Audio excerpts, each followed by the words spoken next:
श्रीगणेशाय नमः। नारद उवाच प्रणम्य शिरसा देवं गौरीपुत्रं विनायकं भक्तावासं स्मरेन्नित्य आयुः कामार्थसाधये।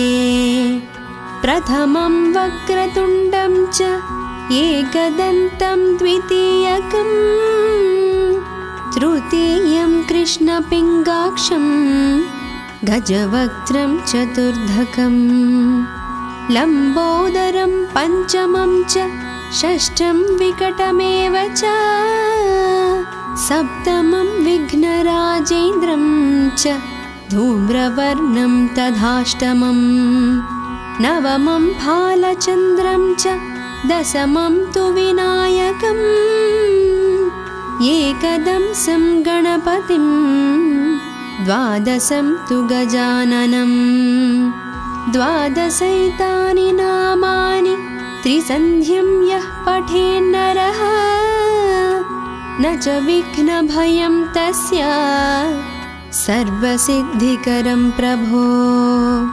विद्यार्थी लभते विद्यां धानार्थी लभते धनं पुत्रार्थी लभते पुत्रार्मोक्षार्थी लभते गतिं। जपेत् गणपतिस्तोत्रं षड्भिर्मासैः फलं लभेत् संवत्सरेण सिद्धिं च लभते नात्र संशयः। अष्टभ्यो ब्राह्मणेभ्यश्च लिखित्वा यः समर्पयेत् तस्य विद्या भवेत् सर्वा गणेशस्य प्रसादतः। श्रीगणेशाय नमः। नारद उवाच प्रणम्य शिरसा देवं गौरीपुत्रं विनायकं भक्तावासं स्मरेन्नित्य आयुः कामार्थसाधये।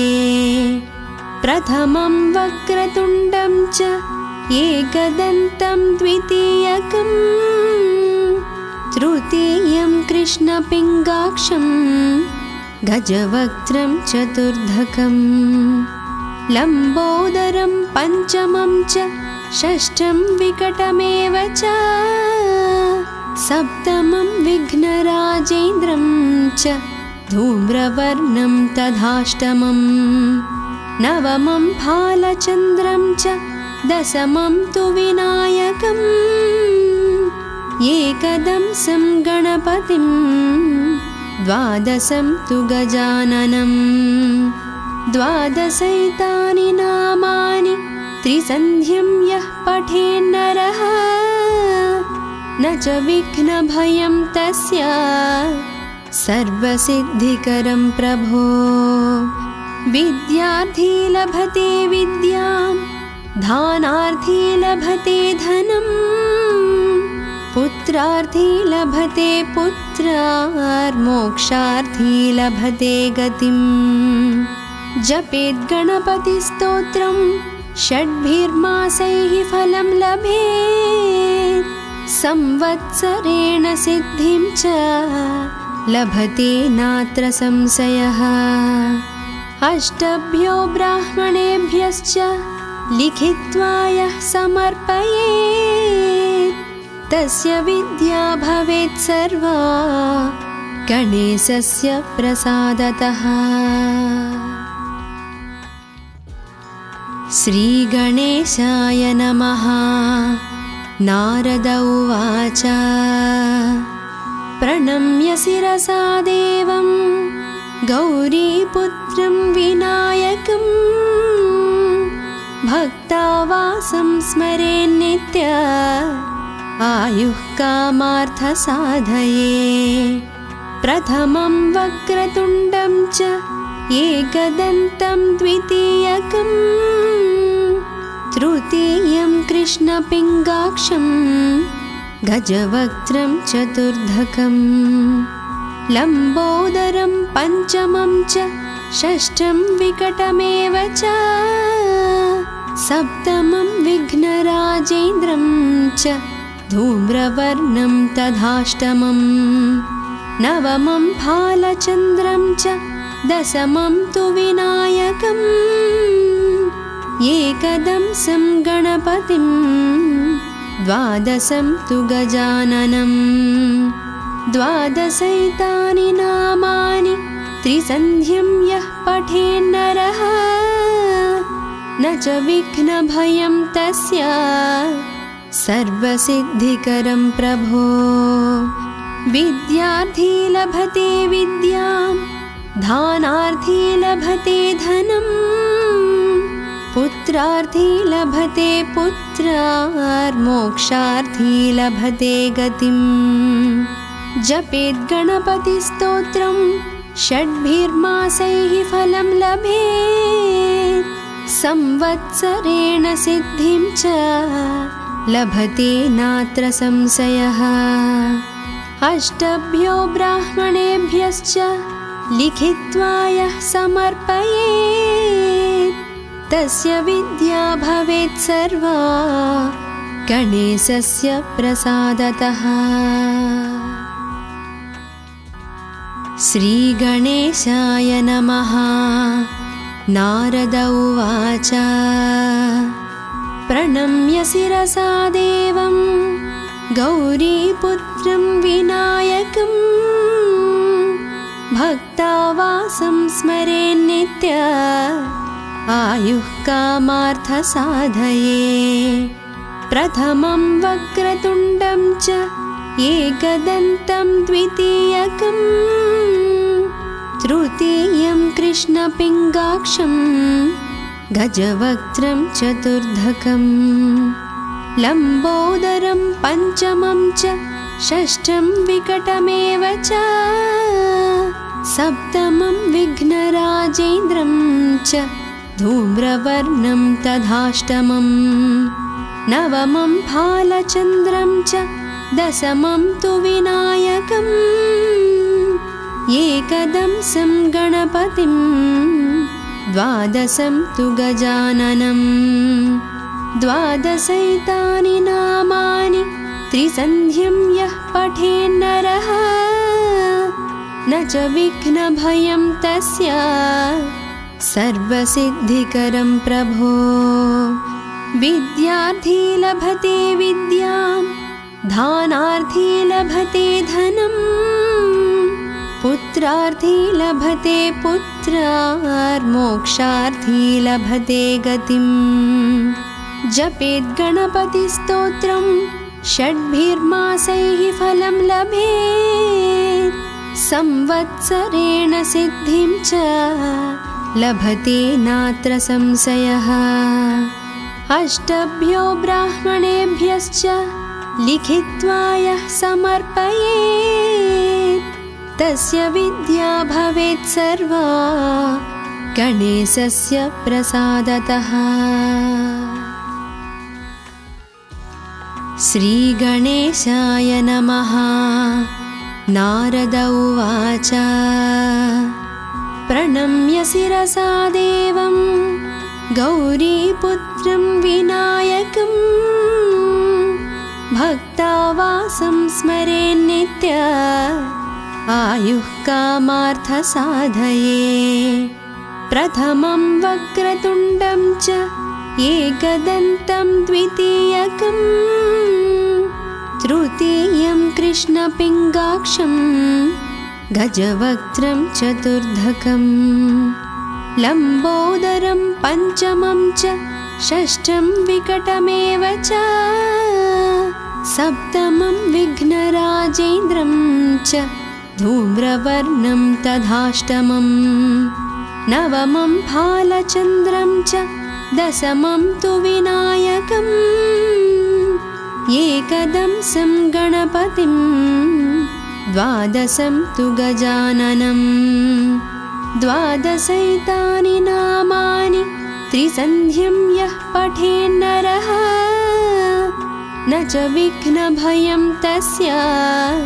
सर्वसिद्धिकरं प्रभो। विद्यार्थी लभते विद्यां, दानार्थी लभते धनं, पुत्रार्थी लभते पुत्रार्, मोक्षार्थी लभते गतिम्। जपेत् गणपतिस्तोत्रं षड्भिर्मासैः फलं लभेत्, संवत्सरेण सिद्धिं च लभते नात्र संशयः। अष्टभ्यो ब्राह्मणेभ्यश्च लिखित्वा यः समर्पयेत्, तस्य विद्या भवेत् सर्वा गणेशस्य प्रसादतः। श्रीगणेशाय नमः। नारद उवाच प्रणम्य शिरसा देवं गौरीपुत्रं विनायकं, भक्तावासं स्मरेन्नित्य आयुः कामार्थसाधये।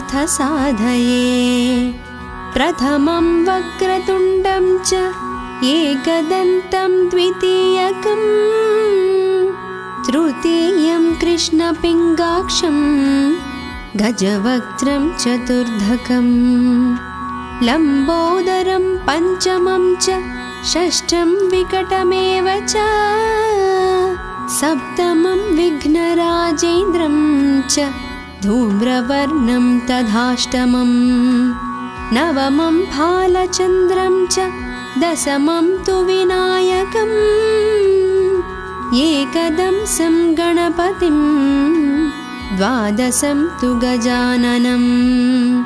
द्वादशैतानि नामानि त्रिसन्ध्यं यः पठेन्नरः, न च विघ्नभयं तस्य सर्वसिद्धिकरं प्रभो। विद्यार्थी लभते विद्यां, दानार्थी लभते धनं, पुत्रार्थी लभते पुत्रार्, मोक्षार्थी लभते गतिम्। जपेत् गणपतिस्तोत्रं षड्भिर्मासैः फलं लभेत्, संवत्सरेण सिद्धिं च लभते नात्र संशयः।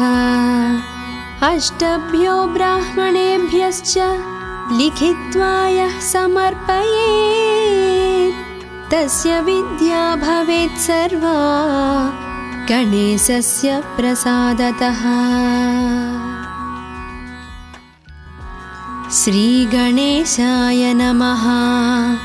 नारद उवाच प्रणम्य शिरसा देवं गौरीपुत्रं विनायकं, भक्तावासं स्मरेन्नित्य आयुः कामार्थसाधये। प्रथमं वक्रतुण्डं च एकदन्तं द्वितीयकं, तृतीयं कृष्णपिङ्गाक्षं गजवक्त्रं चतुर्धकं, लम्बोदरं पञ्चमं च षष्ठं विकटमेव च, सप्तमं विघ्नराजेन्द्रं च धूम्रवर्णं तथाष्टमं, नवमं भालचन्द्रं च दशमं तु विनायकम्, एकदंसं गणपतिं द्वादशं तु गजाननं। द्वादशैतानि नामानि त्रिसन्ध्यं यः पठेन्नरः, न च विघ्नभयं तस्य सर्वसिद्धिकरं प्रभो। विद्यार्थी लभते विद्यां, दानार्थी लभते धनं, पुत्रार्थी लभते पुत्रार्, मोक्षार्थी लभते गतिम्। जपेत् गणपतिस्तोत्रं षड्भिर्मासैः फलं लभेत्, संवत्सरेण सिद्धिं च लभते नात्र संशयः। अष्टभ्यो ब्राह्मणेभ्यश्च लिखित्वा यः समर्पयेत्, तस्य विद्या भवेत् सर्वा गणेशस्य प्रसादतः। श्रीगणेशाय नमः। नारद उवाच प्रणम्य शिरसा देवं गौरीपुत्रं विनायकं भक्तावासं स्मरेन्नित्य आयुः कामार्थसाधये। प्रथमं वक्रतुण्डं च एकदन्तं द्वितीयकं तृतीयं कृष्णपिङ्गाक्षं गजवक्त्रं चतुर्धकं लम्बोदरं पञ्चमं च षष्ठं विकटमेव च सप्तमं विघ्नराजेन्द्रं च धूम्रवर्णं तथाष्टमं नवमं भालचन्द्रं च दशमं तु विनायकम् एकदंसं गणपतिं द्वादशं तु गजाननं द्वादशैतानि नामानि त्रिसन्ध्यं यः पठेन्नरः न च विघ्नभयं तस्य सर्वसिद्धिकरं प्रभो। विद्यार्थी लभते विद्यां दानार्थी लभते धनं पुत्रार्थी लभते पुत्रार्मोक्षार्थी लभते गतिं। जपेत् गणपतिस्तोत्रं षड्भिर्मासैः फलं लभेत् संवत्सरेण सिद्धिं च लभते नात्र संशयः। अष्टभ्यो ब्राह्मणेभ्यश्च लिखित्वा यः समर्पयेत् तस्य विद्या भवेत् सर्वा गणेशस्य प्रसादतः। श्रीगणेशाय नमः। नारद उवाच प्रणम्य शिरसा देवं गौरीपुत्रं विनायकं भक्तावासं स्मरेन्नित्य आयुः कामार्थसाधये। प्रथमं वक्रतुण्डं च एकदन्तं द्वितीयकं तृतीयं कृष्णपिङ्गाक्षं गजवक्त्रं चतुर्धकं लम्बोदरं पञ्चमं च षष्ठं विकटमेव च सप्तमं विघ्नराजेन्द्रं च धूम्रवर्णं तथाष्टमं नवमं भालचन्द्रं च दशमं तु विनायकम् एकदंसं गणपतिं द्वादशं तु गजाननं द्वादशैतानि नामानि त्रिसन्ध्यं यः पठेन्नरः न च विघ्नभयं तस्य सर्वसिद्धिकरं प्रभो। विद्यार्थी लभते विद्यां दानार्थी लभते धनं पुत्रार्थी लभते पुत्रार्मोक्षार्थी लभते गतिं। जपेत् गणपतिस्तोत्रं षड्भिर्मासैः फलं लभेत् संवत्सरेण सिद्धिं च लभते नात्र संशयः। अष्टभ्यो ब्राह्मणेभ्यश्च लिखित्वा यः समर्पयेत् तस्य विद्या भवेत् सर्वा गणेशस्य प्रसादतः। श्रीगणेशाय नमः। नारद उवाच प्रणम्य शिरसा देवं गौरीपुत्रं विनायकं भक्तावासं स्मरेन्नित्य आयुः कामार्थसाधये। प्रथमं वक्रतुण्डं च एकदन्तं द्वितीयकं तृतीयं कृष्णपिङ्गाक्षं गजवक्त्रं चतुर्धकं लम्बोदरं पञ्चमं च षष्ठं विकटमेव च सप्तमं विघ्नराजेन्द्रं च धूम्रवर्णं तथाष्टमं नवमं भालचन्द्रं च दशमं तु विनायकम् एकदंसं गणपतिं द्वादशं तु गजाननं द्वादशैतानि नामानि त्रिसन्ध्यं यः पठेन्नरः न च विघ्नभयं तस्य सर्वसिद्धिकरं प्रभो विद्यार्थी लभते विद्यां धानार्थी लभते धनं पुत्रार्थी लभते पुत्रार्मोक्षार्थी लभते गतिं जपेत् गणपतिस्तोत्रं षड्भिर्मासैः फलं लभेत् संवत्सरेण सिद्धिं च लभते नात्र संशयः अष्टभ्यो ब्राह्मणेभ्यश्च लिखित्वा यः समर्पयेत् तस्य विद्या भवेत् सर्वा गणेशस्य प्रसादतः। श्रीगणेशाय नमः। नारद उवाच प्रणम्य शिरसा देवं गौरीपुत्रं विनायकं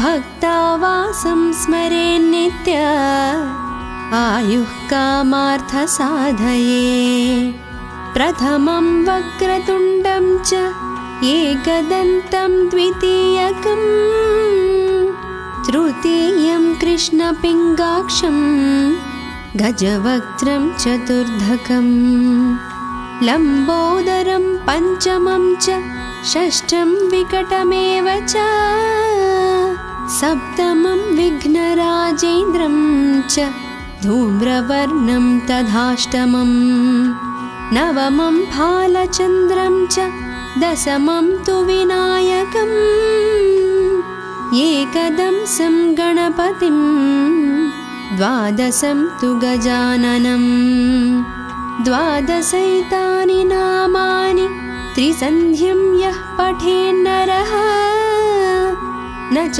विघ्नभयं तस्य सर्वसिद्धिकरं प्रभो विद्यार्थी लभते विद्यां धानार्थी लभते धनं पुत्रार्थी लभते पुत्रार्मोक्षार्थी लभते गतिं जपेत् गणपतिस्तोत्रं षड्भिर्मासैः फलं लभेत् संवत्सरेण सिद्धिं च लभते नात्र संशयः अष्टभ्यो ब्राह्मणेभ्यश्च लिखित्वा यः समर्पयेत् तस्य विद्या भवेत् सर्वा गणेशस्य प्रसादतः। श्रीगणेशाय नमः। नारद उवाच प्रणम्य शिरसा देवं गौरीपुत्रं विनायकं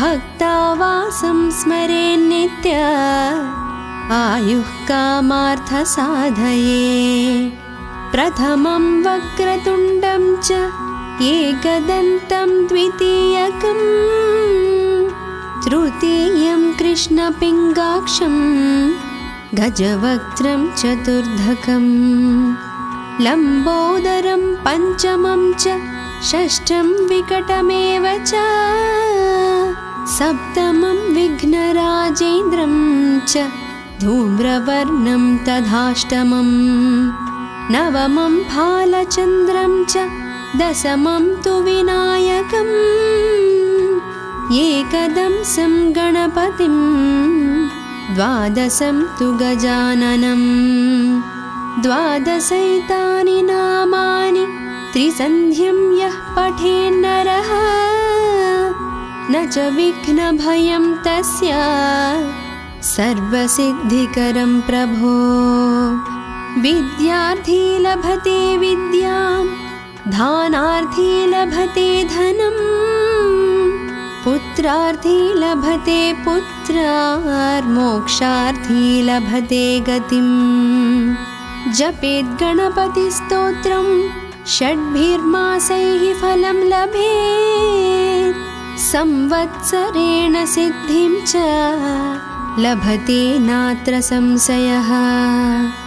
अष्टभ्यो ब्राह्मणेभ्यश्च लिखित्वा यः समर्पयेत् तस्य विद्या भवेत् सर्वा गणेशस्य प्रसादतः। श्रीगणेशाय नमः। नारद उवाच प्रणम्य शिरसा देवं गौरीपुत्रं विनायकं भक्तावासं स्मरेन्नित्य आयुः कामार्थसाधये। प्रथमं वक्रतुण्डं च एकदन्तं द्वितीयकं तृतीयं कृष्णपिङ्गाक्षं गजवक्त्रं चतुर्धकं लम्बोदरं पञ्चमं च षष्ठं विकटमेव च सप्तमं विघ्नराजेन्द्रं च धूम्रवर्णं तथाष्टमम् नवमं भालचन्द्रं च दशमं तु विनायकम् एकदंसं गणपतिं द्वादशं तु गजाननम्। द्वादशैतानि नामानि त्रिसन्ध्यं यः पठेन्नरः न च विघ्नभयं तस्य सर्वसिद्धिकरं प्रभो। विद्यार्थी लभते विद्यां दानार्थी लभते धनं पुत्रार्थी लभते पुत्रार्मोक्षार्थी लभते गतिम्। जपेत् गणपतिस्तोत्रं षड्भिर्मासैः फलं लभेत् संवत्सरेण सिद्धिं च लभते नात्र संशयः। अष्टभ्यो ब्राह्मणेभ्यश्च लिखित्वा यः समर्पयेत् तस्य विद्या भवेत् सर्वा गणेशस्य प्रसादतः। श्रीगणेशाय नमः। नारद उवाच प्रणम्य शिरसा देवं गौरीपुत्रं विनायकं भक्तावासं स्मरेन्नित्य आयुः कामार्थसाधये।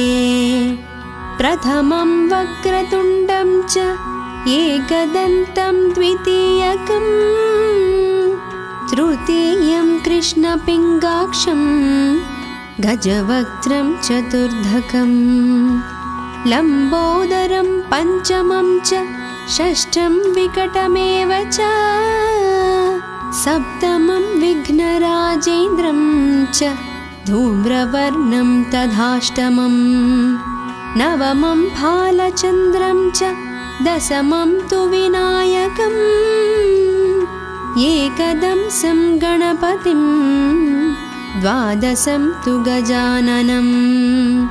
द्वादशैतानि नामानि त्रिसन्ध्यं यः पठेन्नरः न च विघ्नभयं तस्य सर्वसिद्धिकरं प्रभो। विद्यार्थी लभते विद्यां दानार्थी लभते धनं पुत्रार्थी लभते पुत्रार्मोक्षार्थी लभते गतिम्। जपेत् गणपतिस्तोत्रं षड्भिर्मासैः फलं लभेत् संवत्सरेण सिद्धिं च लभते नात्र संशयः। अष्टभ्यो ब्राह्मणेभ्यश्च लिखित्वा यः समर्पयेत् तस्य विद्या भवेत् सर्वा गणेशस्य प्रसादतः। श्रीगणेशाय नमः।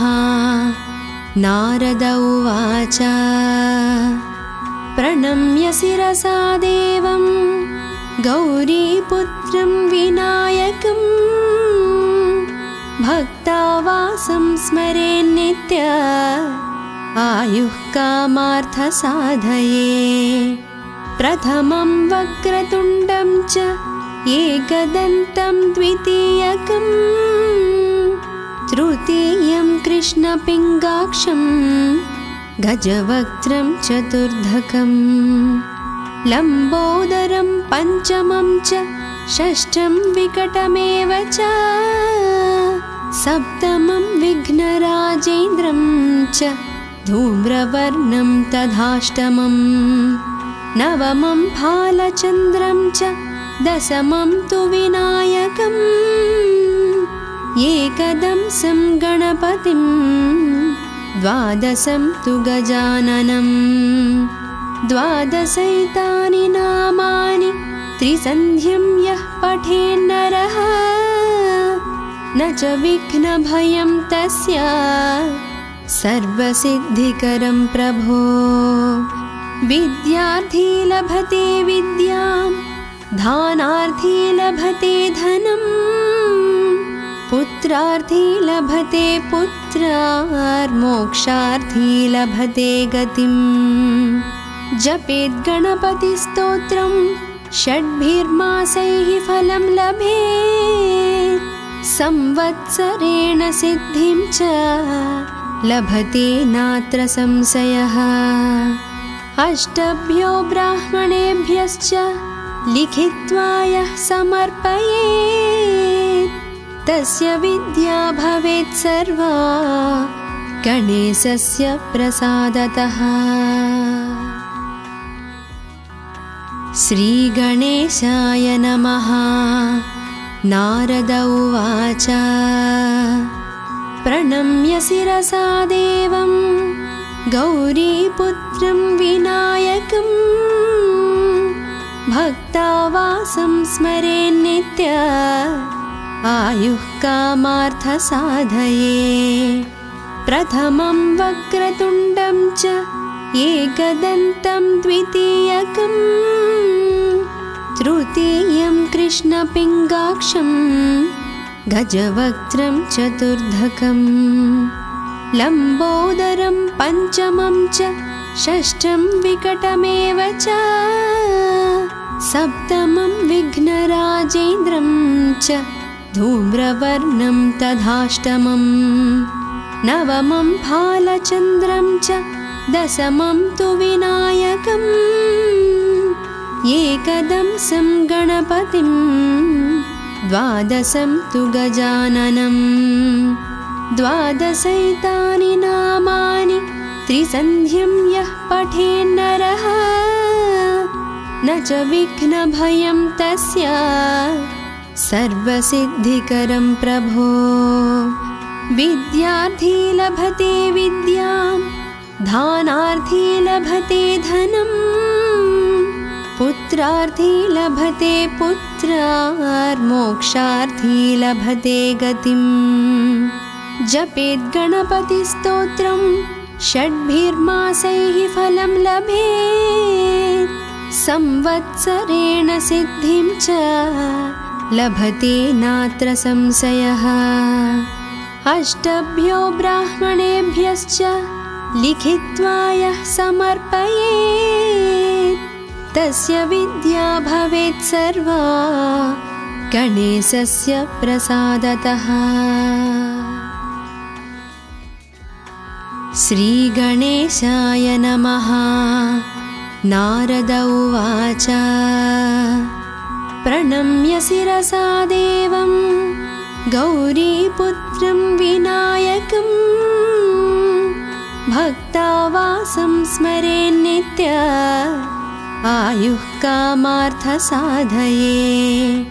प्रथमं वक्रतुण्डं च एकदन्तं द्वितीयकं तृतीयं कृष्णपिङ्गाक्षं गजवक्त्रं चतुर्धकं लम्बोदरं पञ्चमं च षष्ठं विकटमेव च सप्तमं विघ्नराजेन्द्रं च धूम्रवर्णं तथाष्टमं नवमं फालचन्द्रं च दशमं तु विनायकम् एकदंसं गणपतिं द्वादशं तु गजाननं द्वादशैतानि नामानि त्रिसन्ध्यं यः पठेन्नरः न च विघ्नभयं तस्य सर्वसिद्धिकरं प्रभो विद्यार्थी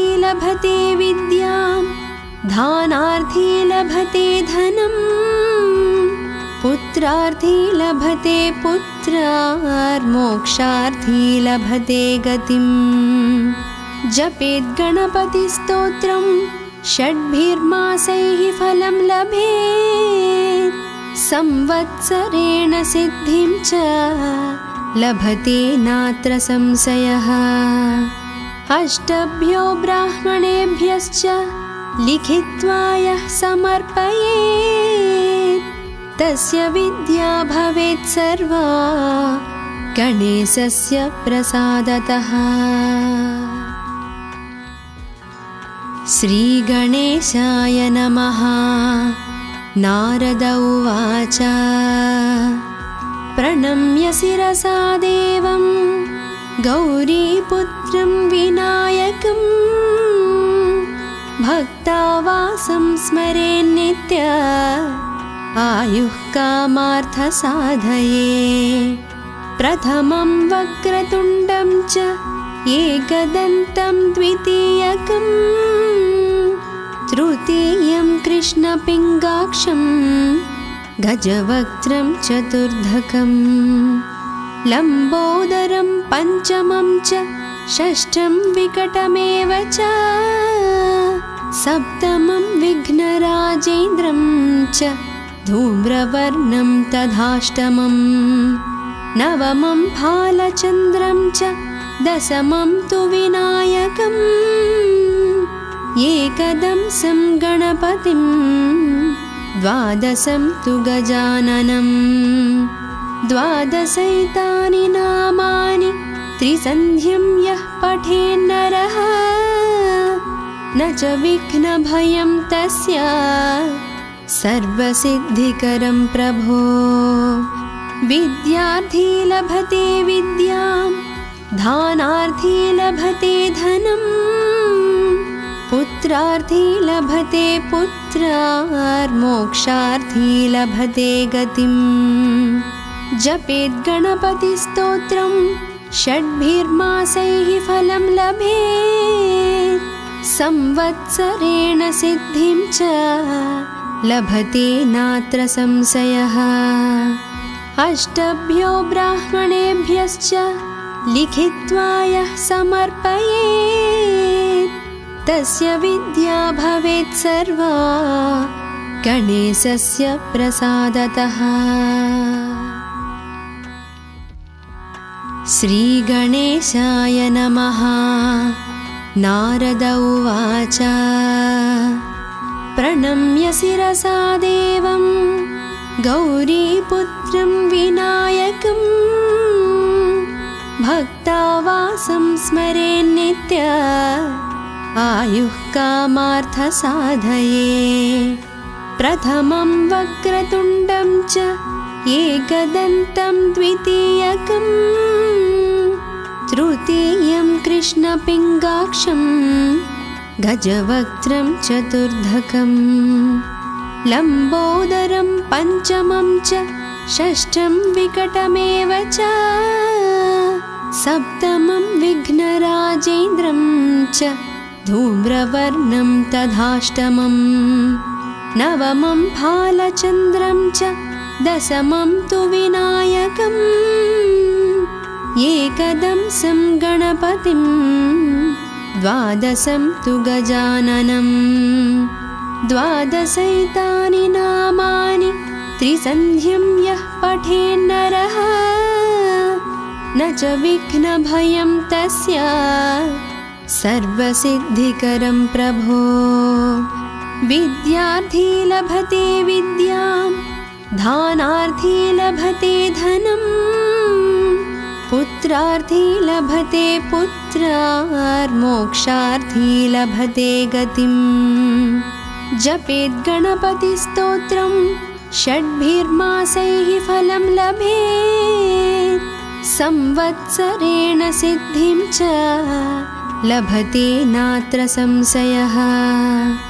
अष्टभ्यो ब्राह्मणेभ्यश्च लिखित्वा यः समर्पयेत्, तस्य विद्या भवेत् सर्वा गणेशस्य प्रसादतः। श्रीगणेशाय नमः। नारद उवाच प्रणम्य शिरसा देवं गौरीपुत्रं विनायकं, भक्तावासं स्मरेन्नित्य आयुः कामार्थसाधये। प्रथमं वक्रतुण्डं च एकदन्तं द्वितीयकं, तृतीयं कृष्णपिङ्गाक्षं गजवक्त्रं चतुर्धकं, लम्बोदरं पञ्चमं च षष्ठं विकटमेव च, सप्तमं विघ्नराजेन्द्रं च धूम्रवर्णं तथाष्टमम्, नवमं भालचन्द्रं च दशमं तु विनायकम्, एकदंसं गणपतिं द्वादशं तु गजाननं। द्वादशैतानि नामानि त्रिसन्ध्यं यः पठेन्नरः न च विघ्नभयं तस्य सर्वसिद्धिकरं प्रभो। विद्यार्थी लभते विद्यां, दानार्थी लभते धनं, पुत्रार्थी लभते पुत्रार्मोक्षार्थी लभते गतिम्। जपेत् गणपतिस्तोत्रं षड्भिर्मासैः फलं लभेत्, संवत्सरेण सिद्धिं च लभते नात्र संशयः। अष्टभ्यो ब्राह्मणेभ्यश्च लिखित्वा यः समर्पयेत्, तस्य विद्या भवेत् सर्वा गणेशस्य प्रसादतः।